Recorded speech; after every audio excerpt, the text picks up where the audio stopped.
मोरारजी देसाई कुठून आले होते? त्यांनी गोळीबाराचे आदेश दिले होते आणि पोलिसांना सांगितलं होतं की माणसांना मारण्यासाठी गोळ्यांचा वापर करा. मराठी माणसं मेली तरी चालतील पण गोळी वाया जाता कामा नये. हा आकस तेव्हापासूनच आहे.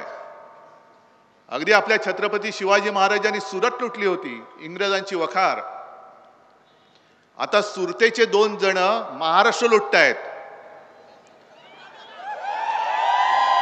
आणि मी शपथ घेतलेली आहे की माझ्या छत्रपतींच्या महाराष्ट्राला जे लुटतायत त्या लुटारूंचा सुपडा साफ केल्याशिवाय मी राहणार नाही. महाराष्ट्राला जे लुबाडतायत, महाराष्ट्राला जे ओरबाडतायत, मग ते कोणी असो, त्यांना नेस्त नाबूद केल्याशिवाय मी राहणार नाही. मी शपथ घेऊन मैदानात उतरलेलो आहे आणि ही शपथ तुम्ही सुद्धा घ्यायला पाहिजे.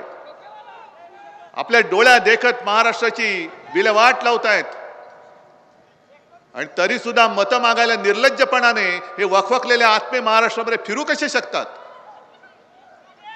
आज भाषणाला सुरुवात करण्यापूर्वी महाविकास आघाडीच्या सर्व नेत्यांना मी तर धन्यवाद देतोच. इकडे सुद्धा जे जे कोणी सगळे शिवसैनिक आणि महाविकास आघाडीचे कार्यकर्ते आले असतील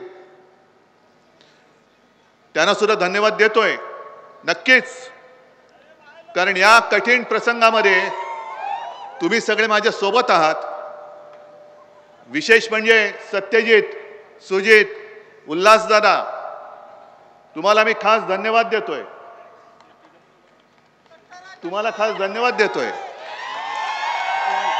कारण हे तुमच्यासाठी अक्षरशः मरमर मरणारे शिवसैनिक, निष्ठावान. अरे निष्ठावान वेगळं सांगायला पाहिजे. गद्दारांना गाडणारे. तुम्हाला काय वाटतं? यांना मोह दाखवला नसेल, यांना खोक्याचं आमिष दाखवलं नसेल, पण याला निष्ठा म्हणतात. निष्ठा कधी विकली जात नाही, अजिबात नाही. आणि तुम्ही निष्ठावान आहात.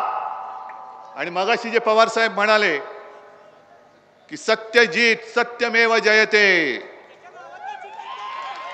त्याच्यामुळे सत्यजित आपला जिंकलाच पाहिजे. आणि तुम्हाला खरं म्हणजे मी तुमची माफी मागितली पाहिजे आणि मागतोच.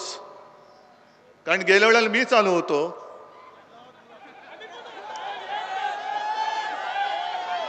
आणि उभा केला होता. मला वाटलं आता नावाप्रमाणे असेल, पण एवढं धैर्य हरणारा माणूस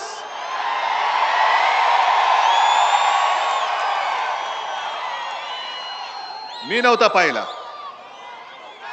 पण गद्दारी झाले ती केवळ माझ्याशी नाही, गद्दारी डबल गद्दारी झाले.